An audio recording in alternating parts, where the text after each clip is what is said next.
I went to the Buffalo Historical Building and just looked up. I said, "You got anything on boxing?" And they gave me a folder, and there was Jesse Morey, featherweight champion of Buffalo in 1917. So I started studying Jesse Morey.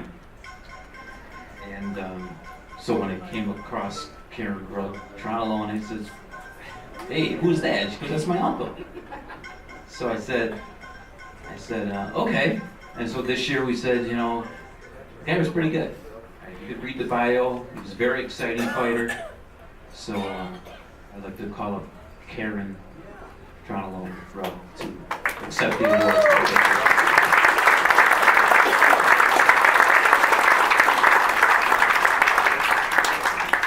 By the way, I think she said her son trained at Cassell Gym at one time. Which is right. So, my grandson. So that's what boxing is, the smallest world ever. So.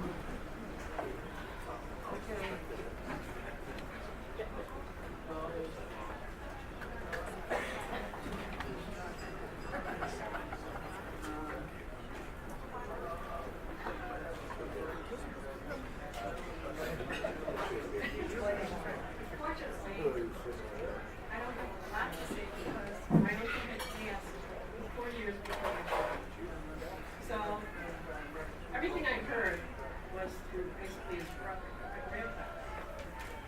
And two things always stayed in my head. I remember my grandfather said, "You had great footwork." I should mention it. My grandfather and my uncle Jack were acrobats before they were boxers. So I said, that's where the fancy footwork came from. I never got a chance to meet him. I have all the siblings. And this is a way of me really getting close again to my uncle. So thank you.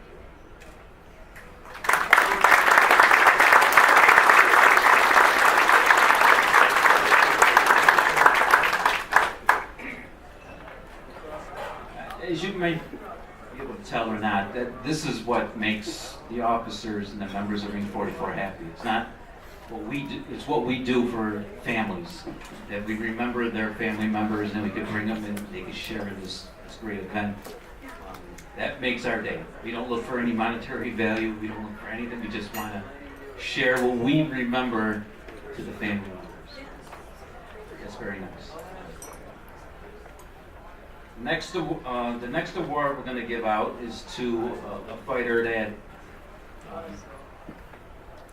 I'll give you a little fast story, want to move on. And I know they're not related, but Pete Sacco used to be a referee in the 60s. His name was Pete Sacco, and he did wrestling and he did boxing, and his sons were my best friends when I was a kid, and we used to go all the time. So when I started doing research, and I used to bring up the name Johnny Sacco, or Sam Sacco to my father, and he goes, "Oh yeah, those, they were fighters." And then I would bring them up to my uncles, and they would say, "Oh yeah, Johnny Sacco, he was a great fighter." And then I started doing research. You just go to the library, the microfilm room, and just sit there and go over and over and over. And Johnny Sacco was one of the guys I started first studying. And he was a great amateur. He fought, his name was Johnny Tracy. At the time, he went by Johnny Tracy, because his cousin was Bobby Tracy, which was, his real name was Charles Boncourt. And they lived right around the corner from me. They lived on 15th Street in Buffalo, and I lived on 14th Street, and I knew the Boncourts. So I felt a kinship, because they lived around the corner from me, and I was only a teenager. And then we were studying it, and then you could see his record, in the program book. You could see his accomplishments as an amateur and as a professional with over 100 fights. And so we decided as officers to put Johnny Sacco into our Hall of Fame. We didn't know if there was going to be any family members. Then we ran into Mr. Richard Sacco, who was the son, and the tickets started flying in. The family members came out, and we were so proud that we could share this night with the relatives of Johnny Sacco. So I'm going to call up Mr. Richard Sacco here to accept the award.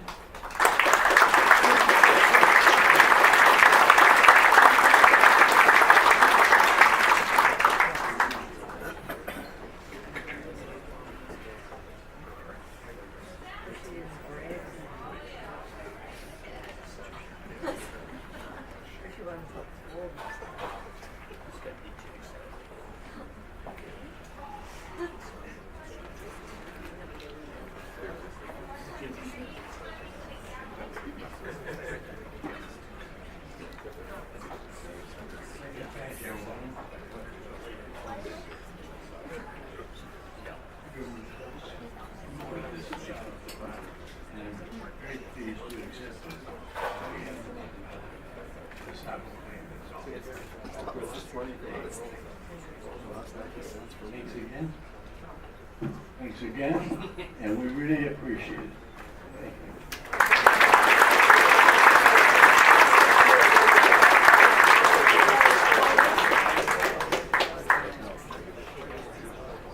Every year we try to bring a special guest here to be a speaker. It could be a former boxer, it could be a former involved in boxing. And this year we got Louis Moscato got a hold of Miss Christy Martin. You could read her bio in here. She was on Sports Illustrated. 1990s, when you talk women's boxing, it was Christy Martin, coal miner's daughter. And she had a final record of 49 wins, 7 losses, and 3 draws, multiple-time world champion. She's going to be going, she went into the Nevada Boxing Hall of Fame, the first female to do that. We're proud to have Ms. Christy Martin here today. I hope she comes up to say a couple words about, maybe about the fight tomorrow night.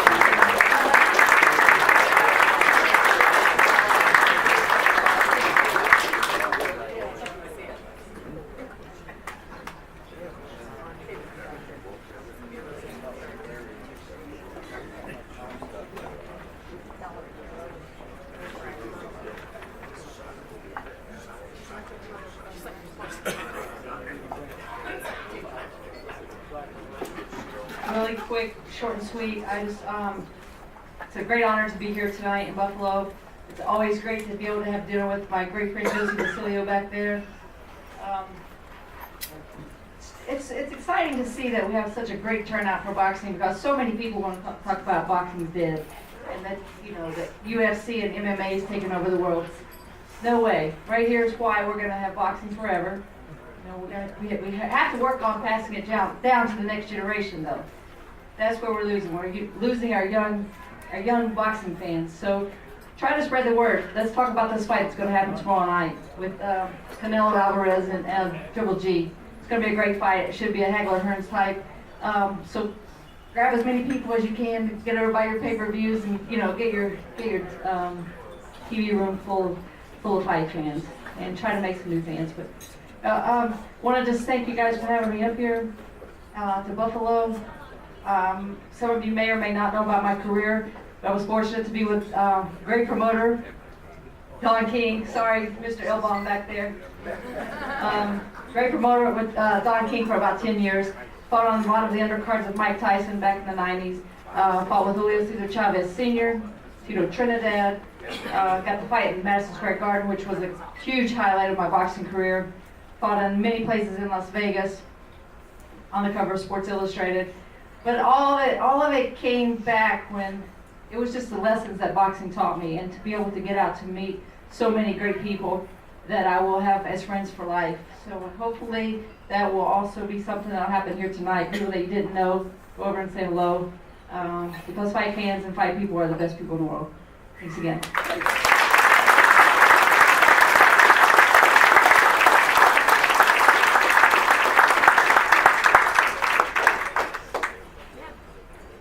Christy, just so you know, that picture in there was when you fought in Syracuse at the fair. I took that photo, just so if you want the original, it's fight out.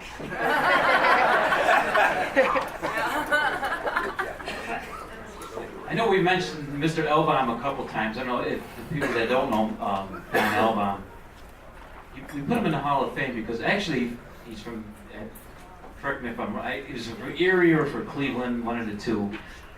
Very close to Buffalo, and he fought in the Golden Gloves in Buffalo. And then he was a promoter. And in the 60s, he started the boxing revival of Buffalo. Tony LaBarbera, Vinny Cala, Dick Whipperman, Jimmy Ralston.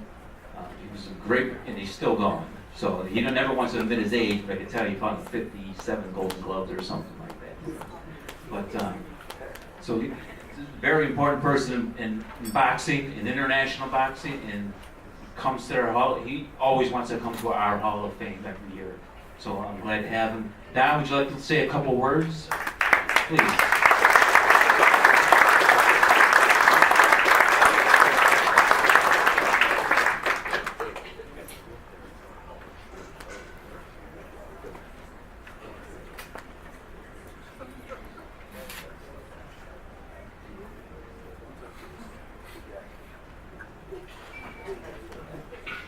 quiet.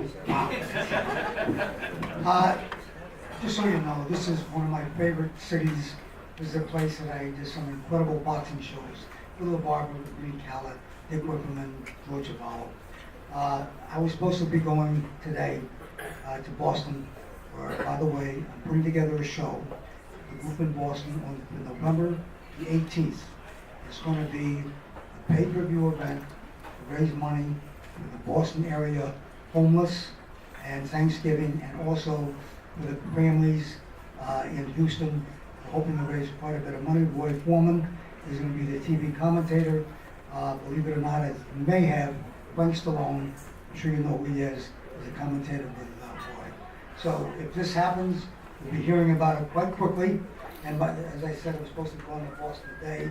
I got the call from Lou Moscato. He told me, he said, Don, for some reason, we didn't hear from you. I had no idea that this dinner was tonight.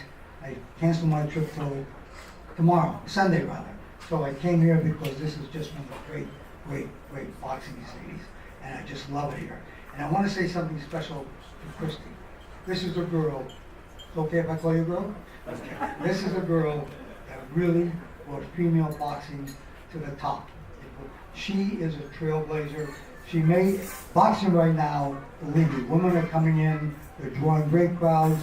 Like you said, the MMA and all of this other stuff, put that aside. Boxing is all on its own and stands, believe me, above any of these other type of sports. I just want to congratulate all the winners tonight. You sure belong in here. And again, thank you all for coming, and it's my honor. Again, much thanks.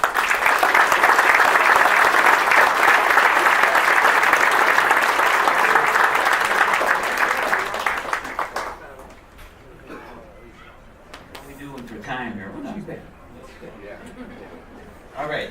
So I got involved in the boxing, in the history of it, when I was a young child, and I used to love reading the paper, the Courier Express, and they used to have the old photo album. They used to have about the old fighters, and there was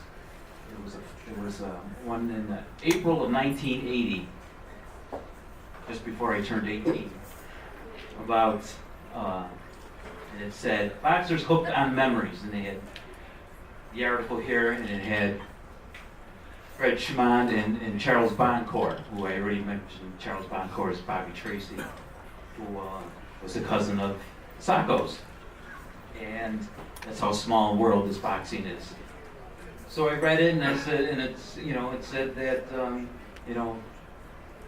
Fred Schmond fought as Mickey O'Donnell at the time, and he fought Jimmy Goodrich, which was the lightweight champion of Buffalo.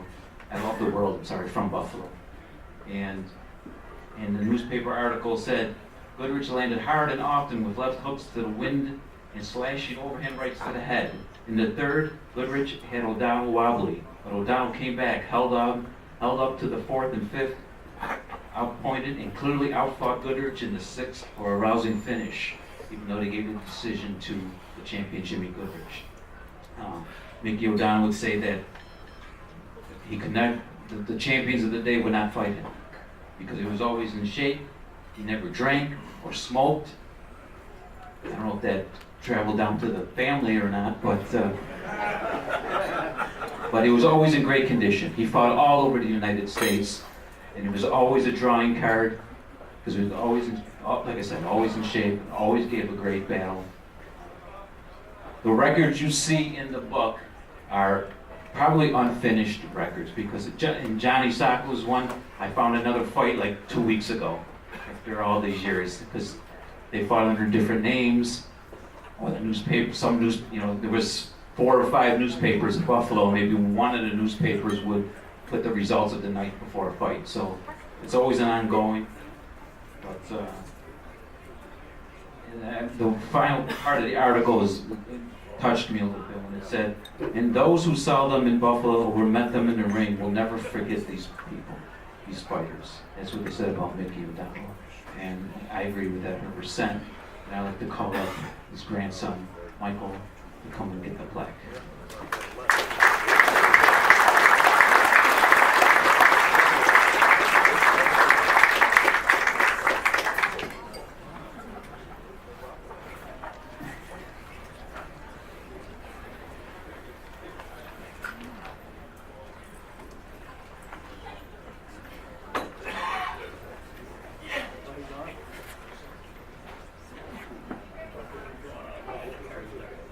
of all, let me just say that Bob and I have the same barber, if you didn't notice. And on behalf of the Schmann family and the Bartels family, we appreciate this award. I met my grandfather later in life when I was about 14 years old. And I gotta say something, I thought I was a pretty good athlete at the time. He had a left that I never seen coming. He was a great man. My father loved his father. He appreciated everything his father did for him. I can't say enough about Mickey O'Donnell. I knew him as Fred Schmann. I have great memories of him, and I want to thank the Boxing Hall of Fame for a tribute to my grandfather. On behalf of the Schmann and Bartels family, I want to thank everybody very much. Thank you very much.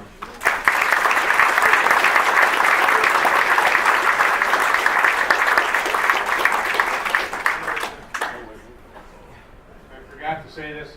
Today's my son's 33rd birthday. Another birthday.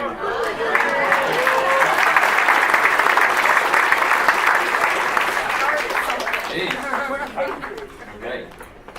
I think Mike, if I'm not mistaken, you said, I hope it was you, that you said that Jimmy Goodrich was a relation to you too. So that's how small a world this boxing is. I mean, everybody was related. Speaking of relations, a couple years ago, I don't really know how we met, to be honest with you, but you see Lane Georgievich comes up to me and says, oh, my father was Joey Joint. And I said, oh yeah, I've heard of Joey.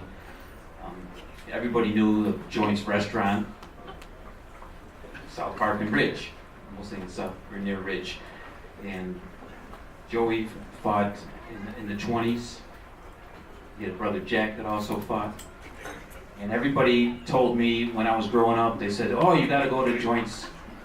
They used to say Joint's Joint for some reason, but because the memorabilia in there, and the boxers that went there. So obviously, I'm gonna say, okay, I'm gonna start doing research on this guy. And again, you could read about it. He was a great fighter. He was a great amateur. He was a great fighter. His record might be incomplete because I have read articles where he said he fought in Scranton, but I never seen any fights in newspaper for Scranton. So hopefully someday I'll complete his record. But he fought all the greats. He fought Luke. I'm just going to say a couple names in the bio. Luke Carr, Freddie Mueller, Benny Ross, and Jimmy Slattery, who was a world champion. And all of those are Hall of Famers in the Buffalo Hall of Fame. So became friends with Elaine, worked with her, and he says, well, your dad definitely deserves to be in the Hall of Fame. So I'd like to call up Miss Elaine Georgievich, the daughter of Joey Joint. Would you rather have your son come up? What do you want to say? Want me to bring the microphone to you? No. All right, Jim's going to Joey Joint's grandson, Jimmy. I want to thank everyone. Buffalo has a rich history of boxing. I appreciate Ring 44 recognizing my grandfather. Obviously, with the hard work of my aunt Elaine for putting, keep my grandfather's history in not only as my grandfather, but you managed Bobby Scanlon as well. So we all had this incestuous history throughout the years, and yeah, it's an honor for my family to be here. Folks from all over to see my grandfather being recognized, and we appreciate the opportunity to celebrate this with you folks. I do have a quick story that was told by me with some years ago. Jackie Dowling, the great Jackie Dowling, who just passed away recently, told me the story about my grandfather fighting in the old Buffalo Broadway Auditorium, and apparently it was an exhibition fight with Jack Dempsey, and so my grandfather got in the ring with Jack Dempsey for like 3 rounds, and according to Jackie Donnelly, my grandfather was told, hey, Joe, stay away from Jack's nose, you just got it redone, and just get in there and have fun. And so my grandfather gets in the ring and goes, scraps a little bit, punches Jack Dempsey in the nose, breaks his nose.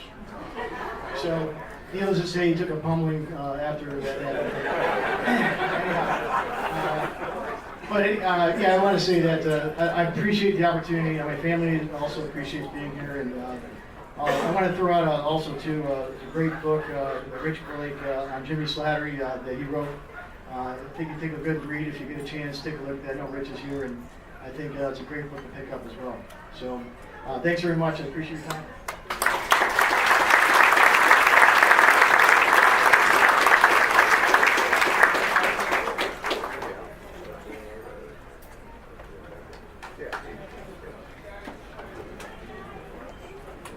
Yes, Rich Blake, where's Rich? Please stand up and raise your hand, Rich. Blake. Way in the back through the bar, Irishman, yes. Sorry. But I got enough Italians in the front row to save me.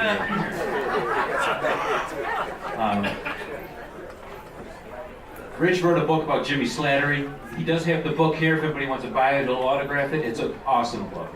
It's about the 20s in Buffalo, and it's about the great fighters in the 20s. Some of the names there here tonight are in the book. So if you want to see Rich afterwards, then you can get his book. He's got a bunch of them up front here. All right, the next inductee. I remember my whole family was involved in boxing, and except my father never was a fighter. But he was always a street fighter. He wasn't a boxer, I should say. But so some of the fighters he knew in the neighborhood, he would, they would try to come up with him, and my father would just. He was a quick and his big as 5'3", 130-pound Italian guy, and he would slap them around. And a guy would come up to him and dogged him for weeks and months. He says, "Come to the gym. Please come to the gym." My father said, "No, I'm not into boxing." And he says, "Well, who's doing that?" He says, "Oh, Sammy Sacco." He says, his name was Sammy Sacco.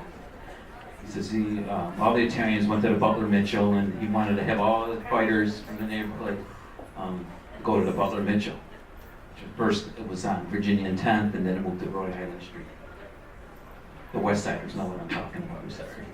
But, so, instead of, obviously I started doing research on Sammy Sacco then.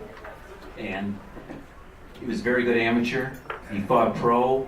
He said there's articles where he said he had 15, 16 fights, but I can only confirm, and Louis and all of us historians can only confirm 11 right now. But then he quit. Then he quit boxing and became a trainer for many years. And every time, if you look in the news or the Buffalo Courier, the amateur boxing, which was probably bigger than the professional boxing, 30s, 40s, and 50s, had 9, 10, 11,000 people at the odd for the Golden Gloves. And the referee was Sammy Sacco. And pictures in the paper of Sammy Sacco refereeing. And that's all you heard about the amateurs for 30 years was Sammy Sacco. So it was a no-brainer to induct Sammy Sacco into the Buffalo Hall of Fame, and we're going to ask his granddaughter.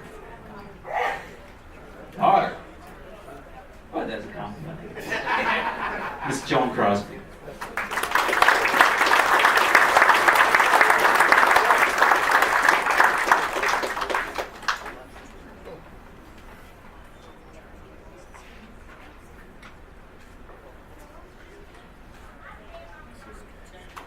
So, on behalf of my sisters, Rachel, Kayla, and Susan Majori, and our families, we're very honored to accept this award on our father's behalf, and he had a lifelong love of boxing as a boxer, as a referee, as a judge, and I think what he really loved was teaching at the Butler Mitchell Boys Club, and mentored many young boxers, and not only that, but to bring them home and feed them and help them out in any way possible, which was evident when he passed away in 1995, and there was this huge bouquet of flowers at the funeral crowd. And it said, "From your boys." And I said to my sisters, "He didn't have boys, there's just 3 of us girls." And then we realized it was from the Butler Mitchell Boys Club boys that had sent that. So thank you so much. And my daughters are here. My husband, I just want to thank, and his oldest grandson, Sam Kayla, nephew of another boxer, Vinnie Keller. So I just wanted to say thank you very, very much. We really appreciate it.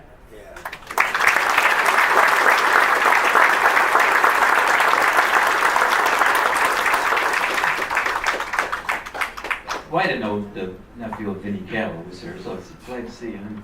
Vinnie was, Vinnie's a Hall of Famer, and many people here know Vinnie. I don't have to say anything else. All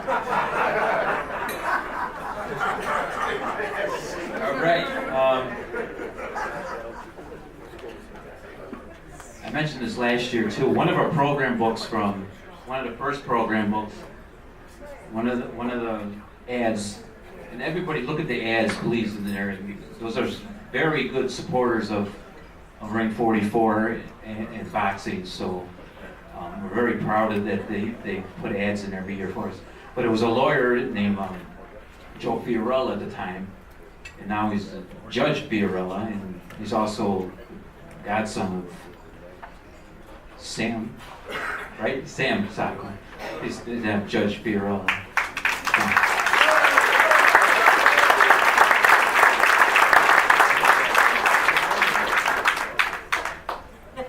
We're making too good time here, so. But I don't want to bore anybody else with this boxing stuff. But we have one more here. We moved from the 30s we jumped way up to the 70s, late 60s and 70s here. Again, the power of Facebook. When I was doing a lot of Facebook, I don't do it as much anymore, but I was doing Facebook, and Steve Curio he lived in Florida. He tried to contact me. And I said, what's this guy from Florida trying to contact me?